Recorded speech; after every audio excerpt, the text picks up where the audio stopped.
Assalamualaikum warahmatullahi wabarakatuh. Semoga semua kebaikan terlimpah kepada kita semua. Amin ya rabbal alamin. Suatu hari, Abu Nawas melihat pohon mangga tetangganya yang penuh dengan buah yang ranum.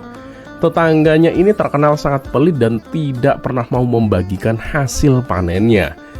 Merasa kasihan pada tetangga yang lain, Abu Nawas merencanakan siasat untuk membuat tetangganya itu berbagi.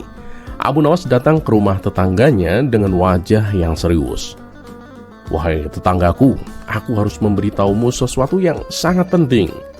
Tetangganya pun memandangnya dengan curiga. "Abu Nawas, aku tahu kau penuh akal, tapi aku tidak akan tertipu begitu saja. Apa yang kau inginkan kali ini, Abu Nawas?" Dengan tenang, Abu Nawas menjawab, "Ya, aku memang tidak memintamu untuk percaya begitu saja. Tapi gimana ya? Semalam aku bermimpi bahwa pohon manggamu berbicara kepadaku. Ia mengatakan jika buahnya tidak segera dinikmati oleh banyak orang, dalam 7 hari ia akan merana dan kemudian mati." Tetangganya pun tertawa keras. "Kamu pikir aku percaya dengan mimpimu itu? Hah? Pohon kok bisa bicara? Omong kosong kamu, Abu Nawas." Abu Nawas pun tersenyum tipis. "Ya, kalau kau tidak percaya ya silahkan. Kita lihat aja nanti buktinya. Jika pohonmu mulai layu dalam 7 hari, maka kamu akan tahu kebenaran perkataanku ini. Dan kalau memang tidak ada apa-apa, aku akan bekerja di kebunmu selama seminggu sebagai permintaan maaf dariku." Merasa tidak ada ruginya, tetangganya pun setuju. "Baiklah kalau begitu Abu Nawas, kita lihat saja siapa nanti yang akan menyesal." Dan keesokan harinya, Abu Nawas diam-diam menyiram akar pohon mangga itu dengan air garam, sehingga pohon itu tampak layu tanpa benar-benar rusak. 3 hari berlalu dan daun-daun pohon mangga itu mulai menguning, buah-buahnya juga tampak layu. Tetangganya mulai panik. Pada hari kelima, tetangganya memanggil Abu Nawas dengan wajah yang cemas. "Apa yang kamu katakan kemarin ternyata benar, Abu Nawas. Pohon manggaku terlihat akan mati. Ya sudah, cepat, petiklah buahnya dan bagikan kepada siapapun sebelum semuanya terlambat, Abu Nawas." Abu Nawas dengan senyum puas memetik mangga-mangga tersebut dan membagikannya kepada para tetangga. Setelah pohonnya dipetik, Abu Nawas berhenti menyiram dengan air garam dan pohon itu perlahan kembali segar. Beberapa hari kemudian, tetangganya mulai menyadari bahwa pohonnya tidak benar-benar dalam bahaya dan curiga bahwa Abu Nawas telah memainkan siasat. Ia pun mendatangi Abu Nawas dengan wajah yang kesal. "Abu Nawas, aku rasa kamu telah mempermainkanku. Pohonku kembali segar setelah kamu membagikan mangganya. Apakah ini semua hanya tipu muslihatmu?" Abu Nawas pun tersenyum dan kemudian berkata, "Wahai tetanggaku, aku hanya menunjukkan kepadamu bahwa berbagi tidak akan membuatmu kehilangan apapun. Bahkan setelah engkau membagikan manggamu, pohonmu itu tetap segar, bukan? Dan kamu sekarang jadi dikenal sebagai orang yang baik hati. Lihatlah, kau tidak rugi apa-apa, bukan?" Tetangganya pun termenung sejenak dan akhirnya tersenyum malu. "Ya, kamu benar, Abu Nawas. Mungkin selama ini aku memang terlalu pelit. Terima kasih telah menyadarkanku dengan caramu yang licik itu, Abu Nawas." Dan sejak saat itu, tetangganya pun mulai berubah menjadi lebih suka berbagi. Dan Abu Nawas kembali diakui sebagai orang yang cerdik dan bijaksana.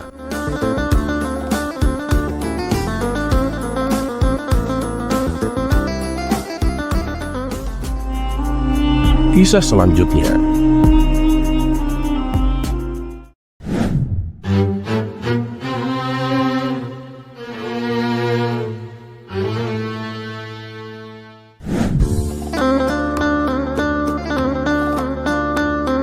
Dikisahkan ada seorang laki-laki yang suka sekali berdebat, terutama mengenai sejarah agama Islam. Namun yang didebatkannya adalah perkara yang tidak wajar, misalnya lebih luas mana, neraka atau surga. Tentu saja pertanyaan-pertanyaan seperti ini membuat para ulama setempat kebingungan dan tak bisa menjawabnya. Hingga pada suatu hari ketika Abu Nawas sedang berkumpul dengan kawan-kawannya, lelaki itu datang menghampiri mereka. Kali ini dia ingin menantang Abu Nawas untuk berdebat. Sebenarnya Abu Nawas mengagumi keilmuan lelaki tersebut. Namun sayang, kepintarannya itu hanya digunakan untuk berdebat, bukan untuk menyebarkan kebaikan agama. Setelah berada di hadapan Abu Nawas, lelaki itu mulai membuka percakapan. "Wahai Abu Nawas, benarkah iblis itu punya banyak keturunan?" "Ya, itu benar," jawab Abu Nawas. "Apa buktinya Abu Nawas?" tanyanya kembali. "Buktinya adalah Al-Quran, surat Al-Kahfi ayat 50, yang artinya, pantaskah kamu menjadikan dia iblis dan keturunannya sebagai pemimpin selain aku Allah?" jawab Abu Nawas. Lelaki itu melanjutkan, "Lalu bagaimana dengan setan? Apa bedanya dengan iblis?" Beberapa ulama berpendapat bahwa setan adalah anak-anak iblis dari hasil perkawinannya dengan jin kafir, terang Abu Nawas. "Kalau begitu berarti iblis punya istri, benarkah demikian Abu Nawas?" tanya si lelaki. "Ya, tentu saja," jawab Abu Nawas. "Nah, kalau iblis memang punya istri, siapa namanya?" tanya lelaki itu lagi. Abu Nawas pun menjawab dengan santai, "Wah, maaf kawan, waktu itu aku tidak diundang ke pernikahannya, jadi ya aku tidak tahu siapa namanya." Seketika kawan-kawan Abu Nawas yang ikut mendengarkan tertawa terbahak-bahak. Abu Nawas lalu berkata lagi, "Hei kawan, kenapa dari tadi kamu selalu bertanya tentang makhluk-makhluk yang terkutuk itu? Kenapa tidak membicarakan tentang yang lain saja? Misalnya manusia-manusia mulia pilihan Allah seperti para nabi." Lelaki itu pun menjawab, "Kalau sejarah para nabi hampir semuanya sudah aku ketahui Abu Nawas." Abu Nawas pun kemudian bertanya, "Apa kau yakin sudah mengetahui semuanya?" "Iya, aku sudah tahu semuanya," jawab si lelaki dengan yakin. "Baiklah, coba aku akan mengujimu dengan satu pertanyaan yang mudah. Siapa nama istrinya Nabi Daud?" tanya Abu Nawas. Mendengar pertanyaan itu, lelaki tersebut kaget karena sama sekali tidak terpikirkan olehnya. "Aku belum tahu siapa namanya. Emang kamu tahu?" "Oh iya dong, tentu saja aku tahulah," jawab Abu Nawas dengan enteng. "Ah, yang bener. Coba kasih tahu aku Abu Nawas, siapa namanya agar ilmuku semakin bertambah," pinta lelaki itu dengan penasaran. "Waduh, gimana ya? Ini ilmu bukan sembarangan ilmu. Ilmu ini sangat berharga, bahkan tidak ada satu ulama pun yang tahu," ujar Abu Nawas. "Tolonglah Abu Nawas, beritahu aku siapa nama istri Nabi Daud," desak lelaki itu dengan penuh rasa penasaran. "Baiklah, tapi ada syaratnya. Kamu harus membayarku 10 dinar. Gimana?" tanya Abu Nawas. "Baik, aku setuju. Aku akan membayarmu," kata lelaki itu sambil menyerahkan uangnya.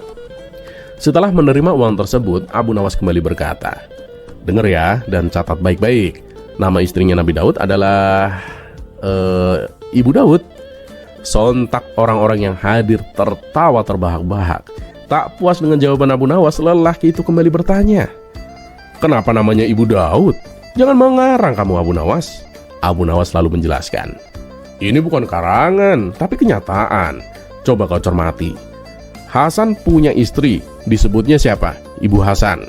Ali punya istri, disebutnya Ibu Ali. Begitu pula dengan Nabi Daud, istrinya beliau tentu disebut sebagai Ibu Daud." Suara tawa pun kembali pecah, membuat lelaki itu tak sanggup berlama-lama di tempat tersebut. Akhirnya ia memilih untuk pergi meninggalkan mereka.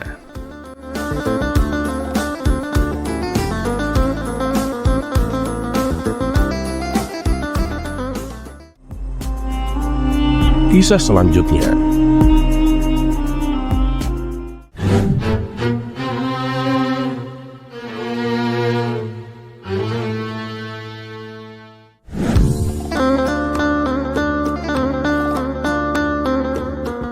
Dikala seseorang sedang jatuh cinta, maka apapun rela dilakukan demi membahagiaan pujaan hatinya. Ibarat pepatah mengatakan, laut luas kan ku seberangi, gunung tinggi kan ku daki. Karena begitu besarnya terpengaruh rasa cinta, setiap waktu teringat akan kekasihnya, ingin selalu berdampingan bersamanya, menghabiskan waktu berdua. Namun apa jadinya bila kekasih yang didambakan akhirnya ternyata menjadi milik orang lain? Tentunya hal ini menyesak di dada. Hatinya hancur tak terkira, menyisakan goresan luka hati yang sulit disembuhkan. Seperti yang menimpa pada pemuda ini, sebut saja namanya Hashim. Suatu hari Hashim yang sedang patah hati itu berjalan lunglai di suatu perkampungan. Perempuan yang diidam-idamkan sejak dulu memilih orang lain untuk menjadi pasangan hidupnya. Baginya sangat sulit untuk melupakan sang mantan karena sudah bertahun-tahun menjalin hubungan. Namun takdir berkata lain terhadap hubungan mereka. Beberapa bulan lamanya, Hasyim belum juga bisa ikhlas. Bayangan wajah mantan kekasihnya belum juga hilang dari ingatan. Berbagai cara telah dicoba, namun ia masih saja belum bisa melupakan mantan kekasihnya itu. Semakin berusaha keras mencoba melupakan, bayangan kekasihnya justru semakin nyata. Hasyim pun hanya bisa pasrah dengan keadaan ini. Tiap malam ia hanya bisa menangis, teringat akan kekasihnya yang sudah menjadi milik orang lain. Suatu hari, salah satu teman karibnya mengusulkan agar Hasyim berkonsultasi dengan Abu Nawas. Coba kamu minta saran pada Abu Nawas. Siapa tahu dia punya cara yang tepat untuk menyelesaikan masalah yang kamu hadapi saat ini. Hasyim pun menuruti saran temannya itu. Ia juga meminta temannya untuk mengantarkan ke rumah Abu Nawas. Dan singkat cerita, karena mendengar pintu rumah diketuk, Abu Nawas segera membuka pintu dan mempersilahkan keduanya masuk. Dengan menahan tangisnya, Hasyim pun lalu bercerita kepada Abu Nawas tentang problem yang ia hadapi. Abu Nawas terlihat manggut-manggut mendengar keluh kesahnya. Setelah beberapa saat, suasana terasa hening. Tiba-tiba Abu Nawas menggebrak meja, lalu berkata, "Kamu sedang dilanda patah hati."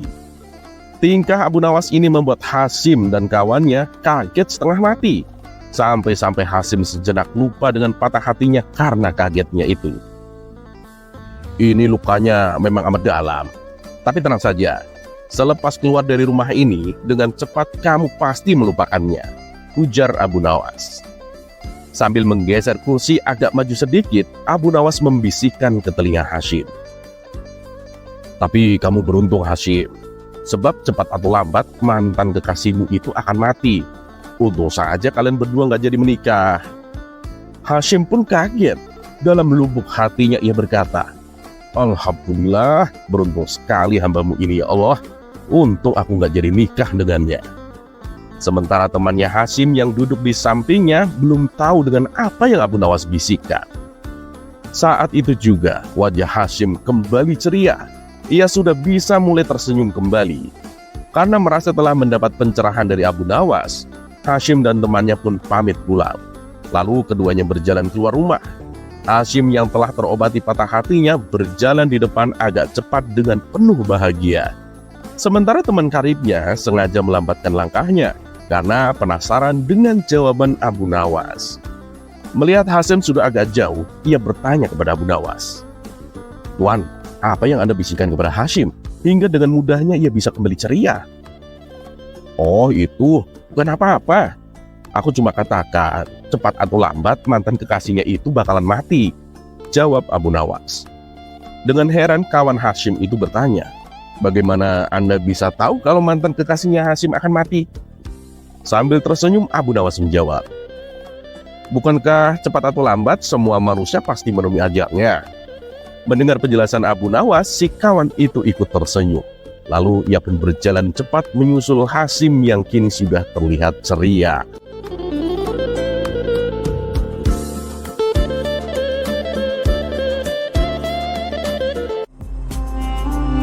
Kisah selanjutnya.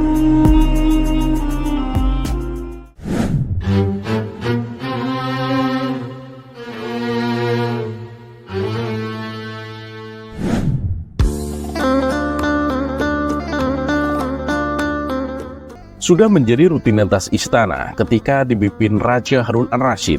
Di setiap bulannya mengadakan pertemuan rutin dengan semua menteri-menterinya. Baginda Raja mengumpulkan semua menterinya tanpa terkecuali.